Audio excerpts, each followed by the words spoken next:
اور آخر میں اہل تشیع کے سنجیدہ طبقے کو متوجہ کرنا چاہوں گا اور انہیں بات کہوں گا، بلکہ باور کرانا چاہتا ہوں کہ حضرت معاویہ رضی اللہ تعالیٰ عنہ کے خلاف بات کرنے والا کیسے اہل ایمان ہو سکتا ہے۔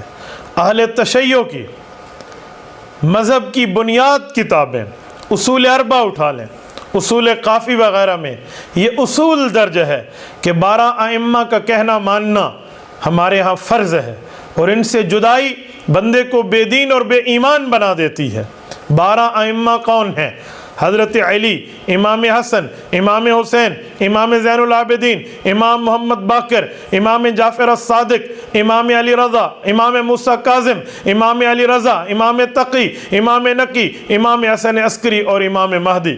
ان 12 ائمہ کی بات ماننا آپ کے مذہب میں فرض ہے۔ ذرا دیکھیے، جنگ صفین کے بعد سیدنا علی المرتضیٰ رضی اللہ عنہ 12 ائمہ میں پہلے امام، دومت الجندل میں جز وقتی صلح حضرت معاویہ رضی اللہ تعالیٰ عنہ سے کرتے نظر آتے ہیں کہ رمضان المبارک کی آمد ہے، اس سے پہلے جز وقتی صلح، جو علاقے آپ کے پاس ہیں آپ کے پاس رہیں، جو میرے پاس ہیں میرے پاس رہیں، خون عثمان رضی اللہ تعالیٰ عنہ کا فیصلہ اس کے بعد کریں گے۔ لیکن اتفاق قسمت، سیدنا علی المرتضیٰ رضی اللہ عنہ اسی رمضان المبارک میں شہید ہو جاتے ہیں 21 تاریخ کو۔ حضرت امام حسن رضی اللہ عنہ کی خلافت اپنے ہاتھ میں ملتی ہے۔ حضرت امام حسن رضی اللہ عنہ کیا کرتے ہیں؟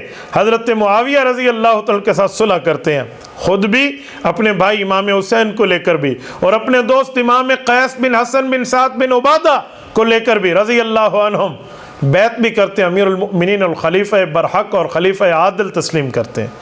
کیونکہ اہل ایمان یہ کہتے ہیں، حضرت حسن تیرے چہرے پہ نوری جمال ہے، تو نے کی ہے میرے معاویہ سے صلح، یہ تیری کمال ہے۔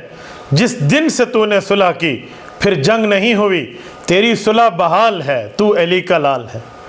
تو حضرت امام حسن رضی اللہ عنہ کے طریقے کو فالو کرتے ہوئے حضرت معاویہ رضی اللہ تعالیٰ عنہ سے صلح رکھنی چاہیے، نہیں تو اصول مذہب میں موجود ہے، اصول اہل تشیع میں موجود ہے کہ ائمہ کا کہنا ماننا واجب اور نہ ماننا بے دینی ہے۔